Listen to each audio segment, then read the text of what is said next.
vous a fait une petite présentation. Donc, je vais vous présenter effectivement le projet de data visualisation de la bande démotivée. Donc, comme je l'ai dit tout à l'heure quand je me suis présenté, donc je suis le chef du bureau données méthodes à la direction départementale des territoires.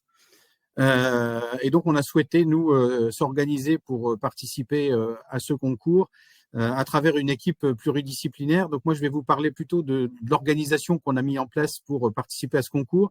Et puis, je laisserai ensuite la parole à mon collègue Emmanuel Garbet qui vous présentera plus dans le détail notre projet et comment on a utilisé différents outils pour parvenir à notre data visualisation finale. Juste un petit point d'historique. En fait, l'idée nous est venue lors de notre participation à la journée régionale de la donnée de décembre 2023, qui était en grande partie consacrée à ce sujet de la data visualisation, qui était nouveau pour vous. Hein.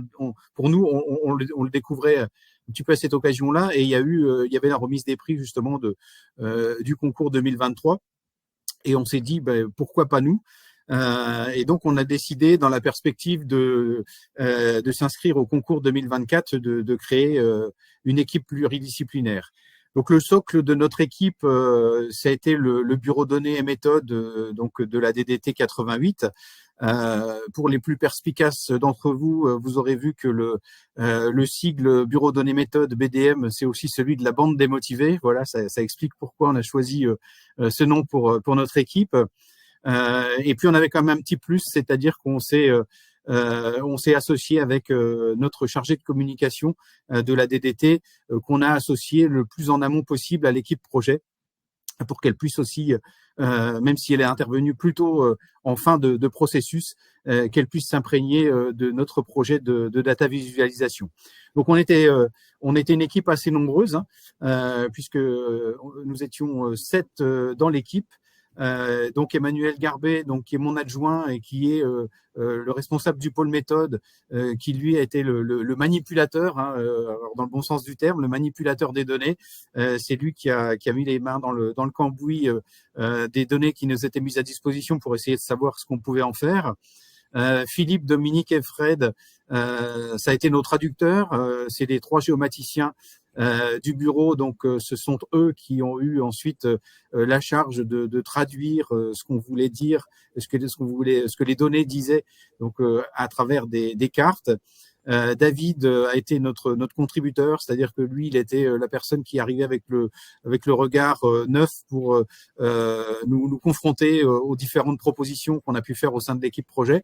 Et puis Justine, ça a été notre enlumineuse, c'est-à-dire que c'est elle qui a mis les dorures sur notre projet final pour faire en sorte qu'il soit le plus joli possible et qui réponde au canon de la data visualisation. Donc en fait, pour résumer, pour nous, ça a été vraiment une expérience collective extrêmement enrichissante et qui a permis de valoriser les compétences de chacun. Sur l'organisation que nous avons mise en place, on avait un temps contraint, bien évidemment, hein, c'était le but du concours, hein, c'était de produire quelque chose dans un délai relativement court, hein, 3 semaines, qui a été partagé donc entre des tâches individuelles en fonction des compétences et des expertises de chacun, et puis des temps de mise en commun, en sachant que les objectifs qu'on a recherchés à travers cette participation au concours, c'était de réaliser la data visualisation, hein, c'était notre premier objectif, en sachant qu'on voulait raconter une histoire, voilà, c'est-à-dire que on a cherché quelle histoire on pouvait raconter à travers cette data visualisation, hein, dans un format court là aussi, puisqu'on était contraint par ce format de 3 pages, de rendre compréhensible une partie des données qui étaient mises à notre disposition. Et puis, il y a un élément important aussi, on fait partie de la direction départementale des territoires, donc il y a le mot territoire, et comme dans les données qui étaient mises à disposition et dans l'intitulé du concours, c'était les EPCI, on a vraiment voulu regarder cette question des EPCI et d'essayer de territorialiser aussi un certain nombre d'éléments. Donc, l'objectif suivant, c'était de remettre le projet dans les délais, et puis de s'appuyer, donc encore une fois, sur les compétences individuelles et sur le collectif. Donc ça nous a donné cette frise temporelle. Donc le jour J, donc le 28 octobre, c'était la mise à disposition des données. Donc on était prêts, on était dans les starting blocks. Ensuite, on a eu un premier temps de réflexion. Donc chacun a regardé de son côté qu'est-ce qu'on pouvait faire de ces données. Et puis à J+8, donc on a eu un premier temps en commun où on a mis en commun les idées et où on a pris déjà un certain nombre de décisions. La première décision, c'était de n'utiliser qu'un seul jeu de données, celui de la production. La deuxième décision, c'était d'essayer de territorialiser les choses. Et puis la troisième décision, c'était de raconter une trajectoire, et notamment la trajectoire des EPCI en matière d'énergie renouvelable. Ensuite, on a eu à nouveau donc du travail personnel et des échanges par messagerie. Et puis à J+15, donc le 13 novembre, on a eu à nouveau une réunion où on a mis en commun les productions des premiers éléments de maquette et où on a commencé donc le travail de mise en forme. Et puis à J+17, on a finalisé notre projet donc pour pouvoir le rendre dans les délais. Et vous voyez qu'à J+8, on était euphorique. À J+15, on a commencé déjà à être un petit peu dans le rouge. Et à J+17, la batterie était presque à plat. Donc, on était heureux d'arriver collectivement à la mise en œuvre de ce projet. Et donc, je laisse la parole à Emmanuel Garbet pour vous raconter un peu plus les aspects techniques. Oui, donc, comme ça a été dit, voilà, moi c'était vraiment la partie manipulation des données. Et donc, pareil, j'ai fait un peu comme tout le monde, hein, j'ai pris les données qui étaient à disposition. Et dans l'idée, c'était enfin, ça fait partie de mon métier, c'est d'être simple, voire simpliste en termes de traitement, etc. Donc, c'est juste du calque, hein, de mon côté. Juste du LibreOffice Calc, et puis du croisement de données, des calculs de tendance, etc. Et puis comme beaucoup, on est parti, enfin, je suis parti de l'incompréhension du ratio ENR en me disant, mais comment ça se fait qu'on a des ratios qui soient supérieurs à 100%? Je comprenais pas, j'ai échangé avec mes collègues. Et puis c'est là où on a vu en fait que c'était pas juste la production sur la consommation. Et du coup, je me suis dit, tiens, si je reste là-dessus, si je produis plus que ce que je consomme, je suis autonome. Et du coup, je me suis dit, comment je peux savoir quel territoire va être autonome et surtout quand il sera autonome. Et donc, c'est là-dessus où on est parti. Et donc, j'avais calculé des moyennes de tendance avec les 4 années qui étaient fournies pour chaque PCI. Et puis après, cette moyenne a été, c'est de la projection, hein, a été projetée le plus loin possible, donc jusqu'à 2100, on s'est dit que c'était suffisant pour savoir à quel moment la production était supérieure à la consommation d'un territoire. Et donc pareil, une fois qu'on arrive au bout, il y a des territoires où ça se passe, hein, il y a bien un moment où ça se croise, et puis d'autres où ça se croise pas. Et là, en revérifiant les données, on voit qu'il y a des territoires qui n'ont pas forcément des tendances à la baisse pour leur consommation ou des tendances à la hausse pour la production. Donc, pour ces cas particuliers-là, en fait, on a fait une moyenne des tendances de tous les EPCI, on leur a appliqué ces moyennes-là.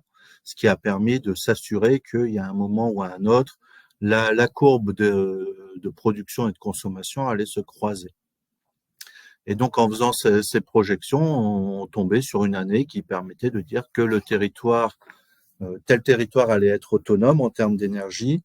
Et puis, après, j'ai redupliqué cette information par rapport vraiment à la consommation, à la production, donc vraiment en termes de puissance, pour savoir à quel moment la région complète, elle, allait vraiment devenir autonome. Et c'est là où on est arrivé sur le résultat de 2060.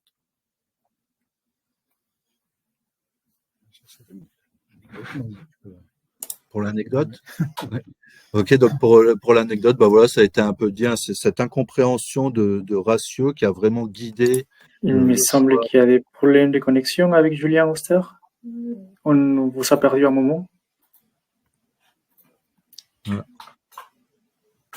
Vous nous entendez encore? Oui, maintenant oui, c'est bon. Ça passe? Ok, donc oui, cette incompréhension, voilà, comme je disais, moi j'ai croisé beaucoup d'informations pour savoir vraiment ce que ça pouvait raconter, dire qu'est-ce qu'on élimine, qu'est-ce qu'on garde, qu'est-ce qui est intéressant, qu'est-ce qui est moins intéressant. Et c'est vraiment cette incompréhension du ratio qui a vraiment amené au choix de l'histoire qui allait être racontée et qui a convenu à tout le monde dès qu'elle a été présentée. Donc tout le monde était d'accord sur OK, on va vraiment indiquer à quel moment le territoire, enfin chaque territoire est autonome et à quel moment la région est autonome au niveau énergétique. Et puis le petit plus, ben voilà, c'est notre petite mascotte qui, effectivement, qui lui effectivement racontait l'histoire qui était le fil rouge des 3 pages qui ont été produites. Paradoxalement, vous ne nous avez pas montré votre réalisation de votre présentation. Maintenant, comme elle est à disposition sur le site, on s'est dit, d'accord, ok. Bon, pour tous les auditeurs, allez voir cette belle réalisation sur le site de Data Grand Est, parce que sinon vous manquez quelque chose, le meilleur, quoi. C'est vrai. Bon. Et merci Julien, merci à la direction départementale des territoires des Vosges 88 et bravo encore une fois pour cette première prix. Félicitations. Et donc, avec vous, on finit la présentation de ce webinaire d'aujourd'hui. Et merci à tous de nous avoir accompagnés pour ce premier webinaire de l'année. Et n'oubliez pas qu'il y aura un prochain webinaire en février.